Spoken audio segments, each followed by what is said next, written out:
여러분, 안녕하십니까? 여디디아와 함께하는 하늘 은하수 라디오에 오신 모든 분들을 진심으로 환영합니다. 오늘은 씨름하던 밤이라는 제목으로 이야기를 나눠보겠습니다. 여디디아님, 오늘 이 야곱의 이야기 참 뭐랄까 극적이잖아요. 27년 만에 고향으로 돌아가는데 이게 마냥 기쁘지만은 않았다고요. 도대체 뭐가 그렇게 그의 마음을 무겁게 했을까요? 네, 그렇죠. 이 귀향길이 야곱에게는 단순한 귀향이 아니었던 거죠. 마음 한구석에는 계속 그 과거의 일이 남아 있었어요. 형 에서랑 아버지를 속였던 그 죄책감 있잖아요. 그게 아주 무겁게 짓눌렀을 겁니다. 아, 그 오랜 시간 동안 타향살이 한 것 자체가 어쩌면 벌이라고 생각했을 수도 있겠네요. 네, 충분히 그럴 수 있죠. 게다가 제일 두려웠던 건 역시 형 에서였어요. 자기를 해치지 않을까, 복수하지 않을까 하는 그 공포가 엄청 컸을 겁니다. 근데 에서가 400명이나 데려고 온다는 소식을 들었다면서요. 와, 맞습니다. 그 소식을 듣고는 정말 거의 뭐 절망 상태에 빠졌다고 봐야죠. 극심한 공포였을 거예요. 정말 그야말로 절체절명의 위기였겠네요. 그런 상황에서 야곱은 어떻게 했나요? 그냥 주저앉아 있었나요? 아니요, 야곱도 나름대로는 최선을 다했습니다. 일단 인간적인 방법을 총동원했죠. 인간적인 방법이라면요? 먼저 사절단을 보내서 형의 마음을 좀 알아보려고 했고요. 또 엄청난 양의 선물을 여러 번에 나눠서 보냈어요.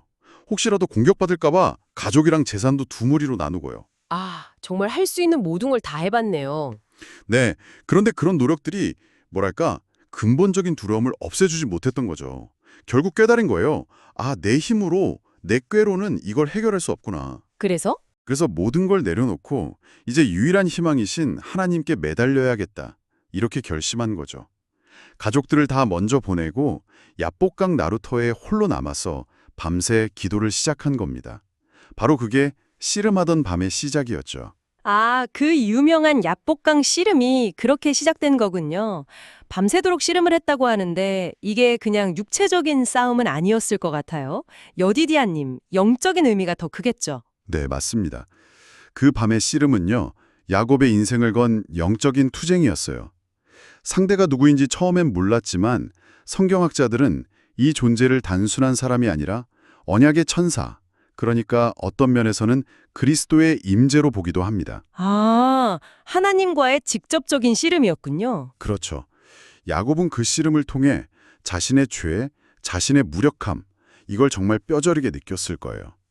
그러면서도 동시에 하나님의 약속, 그분의 자비를 놓치려 않으려고 필사적으로 매달린 거죠. 환도뼈가 위골되는, 그러니까 엉덩이뼈가 부러지는 고통 속에서도요. 네, 그 극심한 고통 속에서도 당신이 내게 축복하지 아니하면 가게 하지 아니하겠나이다 이렇게 외쳤잖아요. 와, 정말 절박했네요. 이건 그냥 고집이 아니라 자신의 모든 것을 내려놓고 전적으로 하나님만 의지하겠다는 처절한 회개이자 믿음의 표현이었던 겁니다. 자신의 한계를 인정하고 정말 온 힘을 다해 하나님께 매달린 거군요.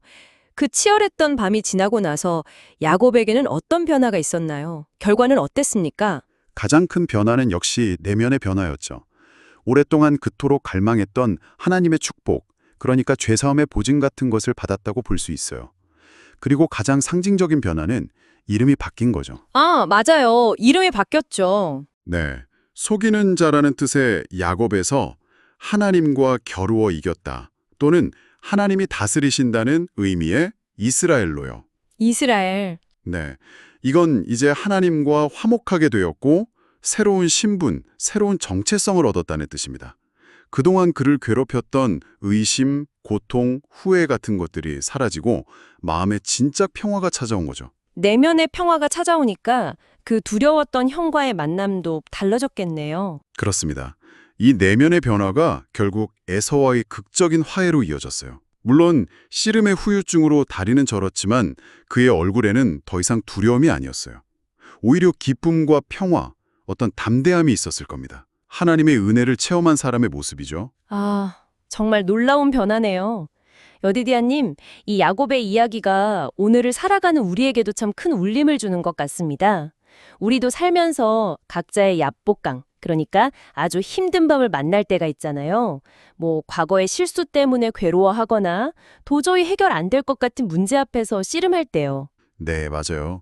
누구나 인생에서 그런 깊은 밤을 통과하게 되죠. 절망감, 죄책감, 또 미래에 대한 어떤 막막한 두려움 속에서 정말 홀로 남겨진 것 같은 그런 시간들이요. 야곱의 이야기는 바로 그때 우리가 어디를 바라봐야 하는지를 보여주는 것 같아요. 어디를 바라봐야 할까요? 바로 하나님이죠. 내 힘과 내 능력의 한계를 솔직하게 인정하는 것, 그리고 인간적인 노력을 넘어서서 하나님께 나 자신을 온전히 맡기는 것, 어쩌면 그게 우리 인생의 씨름의 진짜 시작일 수 있습니다. 나의 약함을 인정하는 것이 시작이다. 네. 그리고 놀랍게도 우리가 가장 약하다고 느끼는 바로 그 지점에서 하나님의 가장 큰 능력이 나타날 수 있다는 거예요. 진실한 마음으로 회개하고 정말 포기하지 않고 끝까지 기도할 때 그것이 나 자신을 변화시킬 뿐만 아니라 불가능해 보였던 관계까지도 회복시키는 힘이 있다는 거죠. 와, 관계까지도요? 네. 중요한 건 결국 내 힘이나 노력이 아니라는 겁니다.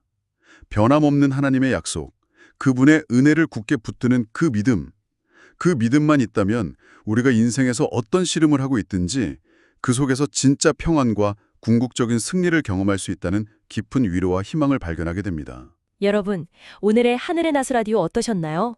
매일매일 저녁 9시에 더 다양하고 흥미로운 주제로 여러분들을 찾아오도록 하겠습니다. 구독과 좋아요, 알림 설정은 저에게 큰 힘이 됩니다. 내일 다시 만나요. 안녕.